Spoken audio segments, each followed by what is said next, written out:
हळद रुसली कुंकू हसले या मालिकेच्या आजच्या भागाचे अपडेट जाणून घेऊया आपल्या या व्हिडिओमध्ये। तर आता आपण इथे पाहतोय की दुष्यंत आहे तो आता पूजाच्या खोलीत येऊन डोकावतो। बघतो तर काय, खोलीत पूजाने अगदी अंधार भुडूक करून ठेवलेला असतो। आता दुष्यंत पूजाला विचारू लागतो, काय गं पूजा, काय झालं, खोलीत असा अंधार करून का बसलीस? आणि तो पहिली लाईट ऑन करतो। त्याबरोबर दुष्यंतला बघून पूजा खूपच हायपर होते। पूजा म्हणते, फ्रेंड तुला माहिती आहे मला पास्ट आठवतच नाही आहे। हो, माझ्याकडे पास्टच नाही आहे फ्रेंड, मला पास्टच सांगता नाही येणार आहे, कारण मला पास्ट माहीतच नाही आहे फ्रेंड। यू नो मला पास्ट माझं माहीत नाही आहे ना, मग माझं कसं होणार फ्रेंड? माझ्या पास्टमध्ये तुझ्यासारखं कोणी नव्हतं का फ्रेंड, जो फक्त माझा होता? हां फ्रेंड, म्हणजे मी मी मी वेडीच राहणार आहे का? हां, मला तुझ्यासारखं फक्त फ्रेंड आहे, माझ्याकडे बॉयफ्रेंडच नाही आहे। हां, माझ्याकडे बॉयफ्रेंड नाही आहे फ्रेंड, मग असं कसं चालेल फ्रेंड? त्यावर दुष्यंत म्हणतो, पूजा रिलॅक्स रिलॅक्स रिलॅक्स, शांत हो शांत हो शांत हो। पूजा म्हणते, नाही नाही मी शांत कशी बसू फ्रेंड, मला माहिती आहे मला ना कोणीतरी सोडून गेलं आहे, पण मला कोण सोडून गेलं आहे मला आठवतच नाही आहे फ्रेंड, मला कोण सोडून गेलं असेल? कोण असेल फ्रेंड माझ्या आयुष्यात जो मला सोडून गेला? त्याला मला वाईट नाही वाटलं सोडताना फ्रेंड? कोण होता तो, मला सोडून कसं काय गेला फ्रेंड, सांग ना कोण होता तो फ्रेंड? तुला माहिती आहे फ्रेंड कोण होता तो? माझं ना डोकं ना खूप दुखतं आहे, मला खूप दुखतं आहे, मला खूप त्रास होतो आहे फ्रेंड, मला कळतच नाही आहे फ्रेंड काहीच। त्याबरोबर दुष्यंत म्हणतो, हो हो हो पूजा मला कळतं आहे सगळं, पण हे बघ प्लीज प्लीज शांत हो, असं रडून ओरडून गोंधळ करून काही मिळणार आहे का? प्लीज प्लीज थोडी रिलॅक्स हो, चिल डाऊन पूजा। त्यावर पूजा म्हणते, नाही नाही फ्रेंड मी कशी शांत होऊ फ्रेंड, मला नाही जमत आहे शांत राहायला फ्रेंड, मला नाहीच कळत आहे मी कोण आहे, मला काय मला मी पूजा एवढंच, मला माझ्यासाठी मला आठवत नाही आहे, मला सुचत नाही आहे, मला कळत नाही आहे, एवढंच करत राहिलेली असते। आणि ती मुद्दामून खरं तर दुष्यंतसमोर ही सगळी नाटकं करत असते, जेणेकरून दुष्यंतने तिला जवळ घ्यावं आणि मग ती दुष्यंतच्या जवळ जाण्याचा प्रयत्नसुद्धा करते। ती दुष्यंतला म्हणत असते, फ्रेंड मला चक्कर येते, मला गरगरतं आहे फ्रेंड। त्याबरोबर दुष्यंत म्हणतो, पूजा प्लीज, हे बघ तू ना फार जास्त विचार करतेस आणि त्यामुळे तुला हा सगळा त्रास होतोय, तू जरा शांत राहिलीस की नाही की तुला त्रास होणं बंद होईल। त्यावर पूजा म्हणते, नाही फ्रेंड मला खूप त्रास होतोय, मला ना मी वेडी वाटते, माझं डोकं दुखतं आहे, मला कसं वाटतंय मला कळतच नाही आहे फ्रेंड, मला काय होतं आहे ते एक्झॅक्टली, मी वेडी आहे का फ्रेंड? त्याबरोबर दुष्यंत म्हणतो, पूजा मी शांत हो सांगतोय तर तू ऐकतच नाही आहेस, ऐकून घे ना माझं पूजा प्लीज। पूजा म्हणते, नाही फ्रेंड मला आठवतं आहे कोणीतरी मला सोडून गेलं आहे फ्रेंड, तू नको जाऊ मला फ्रेंड, सोडून जाऊ नको, असं म्हणत ती दुष्यंतला मिठी मारते। दुष्यंत पूजाला स्वतःपासून दूर करण्याचा प्रयत्न करू लागतो। तो पूजाला म्हणत असतो, पूजा काय सुरू आहे हे सगळं, मला सोड पूजा सोड। त्याबरोबर इकडे कृष्णाचे सगळे लाडू वळून झालेले असतात आणि आता कृष्णा विचार करते, वाह एकदम झाक लाडू केलेस बघ कृष्णे, असं पहिल्यांदा केल्यास लाडू असं काय वाटतच नाही आहे, वा आता एक काम करतो, झाकपैकी हे लाडू घेऊन जातो पूजीकडं, पूजीला पण खायला देतो, पूजी सांगेल बघ कसे झालेत ते। तर इकडे पूजाने दुष्यंतला मिठी मारलेली असते आणि ती दुष्यंतला म्हणत असते, फ्रेंड सांग ना फ्रेंड। इकडे कृष्णा ही पूजासाठी वाटीमध्ये लाडू घेते आणि आता ते पूजाच्या खोलीच्या दिशेने जायला निघते। तर इकडे पूजा दुष्यंतला म्हणत असते, फ्रेंड बोल ना काहीतरी, तू नाही ना जाणार फ्रेंड मला सोडून, कोण होता तो मुलगा ज्याने मला सोडलं फ्रेंड बोल ना। आणि मग पूजा दुष्यंतला मिठी मारते आणि आता ती दुष्यंतच्या खूप जास्त जवळीक साधण्याचा प्रयत्न करत असते। त्यावेळी मग मात्र दुष्यंतला राग येतो, दुष्यंत पूजावर ओरडत असताना त्या ठिकाणी कृष्णा पोहोचते। कृष्णा हे सगळं बघत असते की पूजा ही दुष्यंतचे हात पकडते। दुष्यंत तिला म्हणतोय, पूजा हात सोड माझे, पूजा कळतंय का तुला तू काय बघतेस? पूजा म्हणत असते, फ्रेंड का असं करतोय फ्रेंड। त्यावेळी दुष्यंत म्हणत असतो, पूजा सोड मला बाजूला हो। त्यावेळी पूजा म्हणत असते, माझं ना डोकं खूप दुखतं आहे, मला काहीच कळत नाही आहे फ्रेंड। त्यावेळी मग कृष्णा पहिले तर हातातले लाडू बाजूला ठेवते आणि ती पूजाच्या जवळ येत असते, पण पूजा तिला म्हणते, तू माझ्यापासून लांब जा, तू माझ्या जवळ येऊ नको, माझं डोकं दुखतं आहे, मला काहीच नाही कळत आहे, मला का सोडून गेला तो, का गेला सोडून, असं म्हणत पूजा आता फ्लॉवर पॉट आपटते, 2-3 उशा वगैरे इकडे तिकडे फेकून देते आणि काय झालं हे सगळं असं म्हणत असते। मग दुष्यंत तिच्या जवळ येतो तिला शांत करायला। त्यावेळी ती म्हणते की नाही मला सोडून गेला, मला का, आणि मग ती दुष्यंतला मिठी मारते। त्यावेळी त्या ठिकाणी बाळजाबाई, जयकांत, मैनावती आलेले असतात। दुष्यंत म्हणत असतो, पूजा लांब हो माझ्यापासून, काय सुरू आहे तुझं? किती मूर्खासारखं वागतेस तू. पूजा पुन्हा तरीही दुष्यंतला मिठी मारते. मग मात्र आता दुष्यंतचा तोल सुटतो. दुष्यंत पूजाला स्वतःपासून लांब ढकलतो आणि म्हणत असतो, बास, are you out of your mind? तुला कळतच नाही आहे का तू काय वागतेस ते? नाही, मला ना आता इथे थांबायचंच नाही आहे. एवढं बोलून दुष्यंत तिकडनं निघून जातो. पूजा आणखीन जास्त तोडफोड करायला लागते. त्यावेळी कृष्णा ही पूजाच्या जवळ येते आणि पूजाला म्हणत असते, पूजे शांत हो की पूजे. पण पूजा काहीच ऐकत नसते. मग शेवटी नाईलाजाने कृष्णाला पूजावर हात उगारायला लागतो आणि कृष्णा आता पूजाला मुस्काटात देते. त्याबरोबर मग आता पूजा ही कृष्णाला म्हणते, तू मारलंस मला, तू मारलंस, मार ना, मार मला, मार, तूच मार, मार मला, मार मार मार. तसं पण माझं जगून काही उपयोगच नाही आहे ना. मार मार मला, हां आणखीन मार, मार आणखीन मार. ह्या हाताने मारलंस ना, मार या हाताने, आणखीन मार आणखीन मार. तसं पण मला पास्टच आठवत नाही आहे आणि ज्या माणसाला त्याचा पास्ट आठवत नसतो ना, त्या माणसाला जगण्याचा काहीच अधिकार नसतो. हो, जगण्याचा अधिकार नाही आहे मला, नाहीच आहे मला जगण्याचा अधिकार. त्यामुळे तू मला मार, मार मार मार मला, मार मार मार मार मार ना गं, मार, असं पूजा कृष्णाला म्हणू लागते. कृष्णा म्हणत असते, पूजे अगं ए, काय बोलायलास तू हे सगळं? शांत हो की, धीर सोडू नकोस की. पूजा म्हणते, कशी शांत हो? नाही, मी शांत नाही राहणार.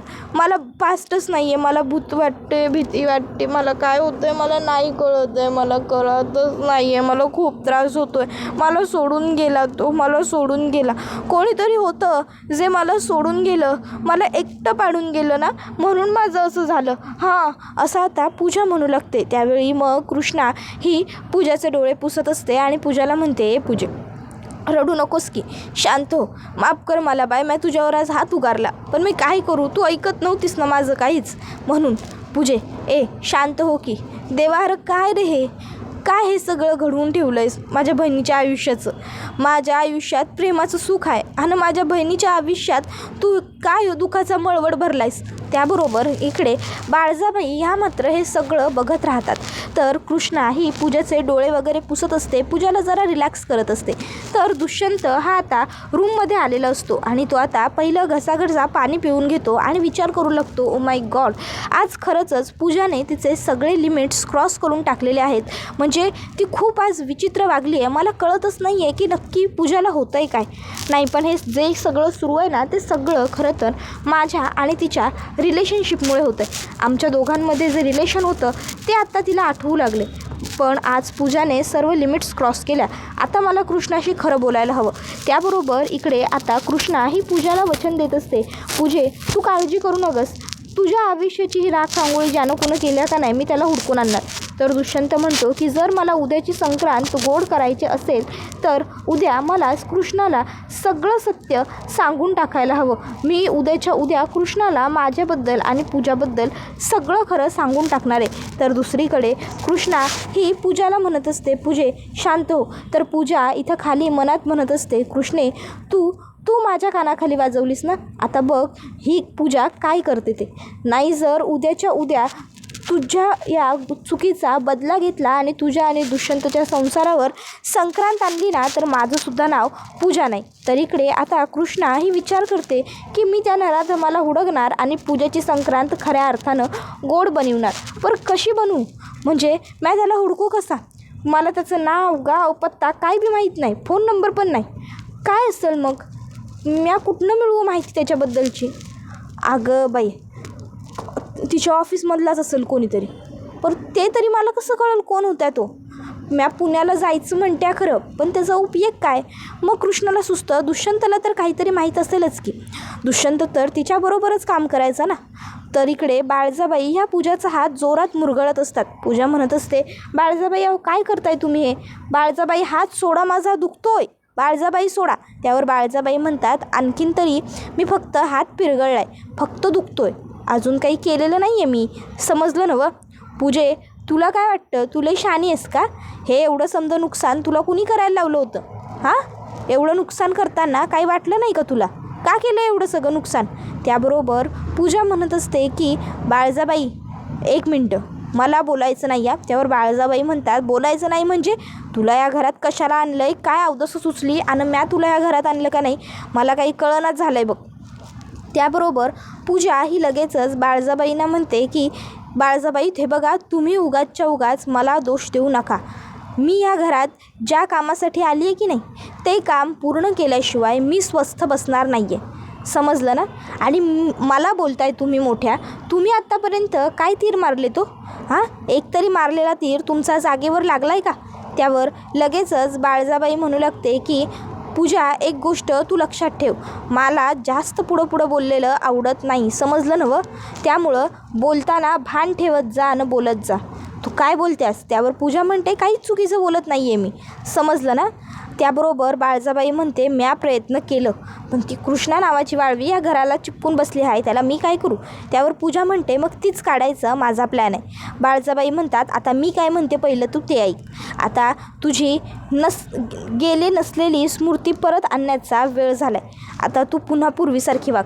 त्यावर पूजा म्हणते वाव, इट्स ग्रेट, म्हणजे 2 विलन एकासारखाच विचारही करू शकतात, आज हे सिद्ध झालं. त्याबरोबर मग लगेचच आता पूजा म्हणते बरोबर ना? त्यावर बाळजाबाई म्हणतात म्हणजे? त्यावर पूजा म्हणते आत्ताच अगदी ह्यो विचार माझ्या बी डोक्यातनं येऊन गेला की आपण दोघींनी पण आता जे बोललो तेच, मी माझी स्मृती परत येण्याचं नाटक करणार म्हणजे उद्या. त्यावर बाळजाबाई म्हणतात काय करणार कायस तू नक्की? त्यावर पूजा म्हणते तेच तर सांगते, ऐकून घ्या शांतपणे. आणि मग पूजा म्हणू लागते उद्या मी जिन्यावरून गडगटत खाली येणार आणि गडगटत मी खाली आल्याच्या नंतर मग मी बेशुद्ध होणार आणि नंतरनं माझी स्मृती परत येणार. बाळजाबाई म्हणतात तू जिन्यावरनं पडणार. त्यावर पूजा म्हणते अहो खोटं हो, फक्त नाटक. आणि मग उठल्यावर स्मृती परत येणार आणि सगळ्या गोष्टींचा उलगडा होणार, खऱ्या अर्थाने कृष्णासमोर सत्य येणार. त्यावर बाळजाबाई म्हणतात की ठीक आहे, कर काय करायचं आहे ते. पूजा म्हणते पण मी हे सगळं करताना तुम्हाला एक गोष्ट आधीच सांगते, तुमच्या लाडक्या मुलाला या सगळ्याचा थोडाफार ट्रॉमा येईल. त्यावर बाळजाबाई म्हणते होऊ देत की त्याला थोडंफार दुःख झालं तर, नंतर त्याला त्या समजातनं सावरायला मी आहेच की. तर इकडे दुष्यंत याला पूजाचं जे सुसाईड नोट असतं ते आठवतं. त्याला डॉक्टरांनी सांगितलेलं असतं की हे सुसाईड नोट त्यांच्या हातात आम्हाला सापडलं. दुष्यंत ते नोट काढतो आणि वाचत असतो, तर त्यामध्ये स्पष्टपणे लिहिलेलं असतं की आता माझ्या आयुष्यात जी व्यक्ती होती तीच नाही आहे, मग आता मी काय करू? आणि म्हणून मी आता आत्महत्या करते. इतक्यात कृष्णा तिकडे येते आणि कृष्णा दुष्यंतला म्हणते काय हो दुष्यंत सरकार, एवढं सिरियस तोंड का केलं आहे? काय प्रेमपत्र वाचायला आहे काय? त्यावर दुष्यंत कृष्णाकडे रागाने बघतो. तसं लगेचच ती म्हणू लागते की अहो दुष्यंत सरकार, अहो चिडताय कशा पाहिजे, म्या तर फक्त गंमत केली. त्यावर दुष्यंत म्हणतो लव्ह लेटर नाही आहे ते कृष्णा, सुसाईड नोट आहे. त्यावर कृष्णा म्हणते सुसाईड नोट म्हणजे काय? त्यावर दुष्यंत म्हणतो म्हणजे पूजाने जेव्हा आत्महत्या करण्याचा प्रयत्न केला होता त्याच्या आधी जे लिहिलेलं ते. त्यावर कृष्णा म्हणते काय? आणि मग कृष्णा दुष्यंतच्या हातातनं ती सुसाईड नोट घेते आणि बघू लागते. दुष्यंत आता घाबरतो. कृष्णा म्हणते अहो दुष्यंत सरकार, मी आधी काय विसरलो येड्यागत, अहो मला वाचता लिहिता कुठं येतं, तुम्हीच वाचा की आणि सांगा मला ह्यात काय लिहिलं आहे ते. आणि हो त्या नराधमाचं, त्या नालायकाचं नाव लिहिलं आहे का ह्याच्यात ते पण सांगा बरं. दुष्यंत म्हणतो नालायकाचं नाव म्हणजे काय बोलतेस तू हे? त्यावर कृष्णा म्हणते अहो असं काय करताय दुष्यंत सरकार, पूजेला ज्या नालायकानं सोडून दिली वाऱ्यावर तिच्याबरोबर प्रेमाचं नाटक करून, त्याच्याबद्दल बोलायलो आहे मॅ. दुष्यंत हा कृष्णाकडे बघत असतो. कृष्णा म्हणते मग माझ्या बहिणीला प्रेमाच्या आणाभाका घेऊन सोडून दिली त्या नालायकानं, त्याच्याबद्दल बोलायलो आहे मॅ. त्याला का नाही मी हुडकून काढायचं ठरवलं आहे. त्यावर दुष्यंत म्हणतो कृष्णा अगं कसं असं काहीही बोलतेस तू, त्याने वाईटच असेल तो असं का म्हणतेस तू? त्यावर कृष्णा म्हणते वाईट असेल म्हणजे वाईट आहेच की तो, त्यानं माझ्या बहिणीला सोडून दिली ना मग मी त्याच्याबद्दल काय बोलू आणखीन दुसरं? त्यावर दुष्यंत म्हणतो कृष्णा अगं असा तो वाईटच असेल असा विचार तू करतेसच का, म्हणजे काहीतरी वेगळंही घडलेलं असू शकतं ना, तू चौबाजूने विचार करतच नाही आहेस. त्यावर कृष्णा म्हणते अहो पर तुम्ही कशा पाहिजे त्याची एवढी बाजू घ्यायला आहे? मला एक गोष्ट कळना झाल्या की तुमचं काय चाललं आहे, त्यानं आपल्या पूजेचं आयुष्य उद्ध्वस्त केलं आहे ना मग. आणि मी काय विचारत होतो तुम्हाला, तुम्ही ओळखताय काय त्याला, मला सांगा की. त्यावर दुष्यंत म्हणतो कृष्णा मला तुझ्याशी बोलायचं आहे, मला तुला तेच सांगायचं आहे. त्यावर कृष्णा म्हणते ओ मला पण तुम्हासनी काहीतरी विचारायचं आहे. दुष्यंत म्हणतो कृष्णा पहिले मला बोलू देत, मग त्यानंतर तुला काय विचारायचं ते तू विचार, माझं बोलणं महत्त्वाचं आहे. त्यावर कृष्णा म्हणते अहो दुष्यंत सरकार पर. त्यावर दुष्यंत म्हणतो कृष्णा प्लीज पहिलं मला बोलू देत, त्यानंतर मग तू बोल प्लीज. त्यावर कृष्णा म्हणते बरं ठीक आहे बोला की. त्यानंतर मग दुष्यंत बोलायला सुरुवात करतो की कृष्णा हे बघ, मला तुला हे सांगायचं आहे की म्हणजे कृष्णा हे बघ, मी जे सांगेन ते प्लीज शांतपणे ऐकून घे, गैरसमज करू नको. त्यावर कृष्णा होकार देते. तर इकडे आता लगेचच तिकडे मैनावती येते आणि बाळजाबाईने तुम्हा दोघांना खाली बोलावलं आहे असं सांगते. त्याबरोबर लगेचच आता दुष्यंत म्हणतो, हो काकी आम्ही आलो 5 मिनिटात, तू पुढे हो. त्यावर लगेचच मैनावती म्हणते, अरे अर्जंट बोलवलं आहे दुष्यंत. त्यावर मग कृष्णा म्हणते, अहो आपण जाऊन बघूया पहिल्यांदी आणि मग येऊया, चला. मग निवांत बोलत बसू की. त्याबरोबर लगेचच आता दुष्यंत आणि कृष्णा हे तिकडे लगेचच निघून जातात. मग लगेच आता बाळजाबाई यांनी गुरुजींना घरी बोलावलेलं असतं.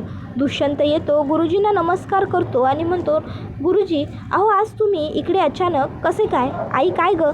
त्यावर बाळजाबाई सांगतात, अरे दुष्यंत मॅच गुरुजींनी बोलवून घेतले. नाही म्हणजे गेले काही दिवस ह्या आपल्या घरात जे काही अभद्र घडतंय की नाही ते काय चाललंय सगळं बघायसाठी. त्यावर गुरुजी म्हणतात, अरे दुष्यंत आपल्या 3 पिढ्यांचे ऋणानुबंध आहेत, संबंध आहेत. आमच्या सर्व कुटुंबाला तुमच्या कुटुंबाचं कायम भलंच व्हावं असंच वाटत आलं आहे आणि म्हणूनच आज मी हे सांगायसाठीच इथे आलो. बाळजाबाई म्हणतात, जे गुरुजी सांगणार असाल ते स्पष्ट बोला बघा. गुरुजी सांगतात की मी हे सांगायला आलो आहे की उद्याची जी संक्रांत आहे ती दुष्यंतचे ग्रहतारे बघता दुष्यंतसाठी चांगली नाही. मी आत्ताच त्याची पत्रिका पाहिली. उद्या दुष्यंतने जमेल तेवढा प्रवास टाळावा. उद्या दुष्यंतने जमेल तितकं बाहेर राहणं टाळावं. दुष्यंत म्हणतो, आई तुला तर माहिती आहे ना की माझा या सर्व गोष्टींवर विश्वास नाही आहे, म्हणून हे भाकीत वगैरे मला काही खरं वाटत नाही. मग कशाला हे सगळं प्लीज. त्यावर बाळजाबाई म्हणू लागतात, आले दुष्यंत तू शांत हो बरं.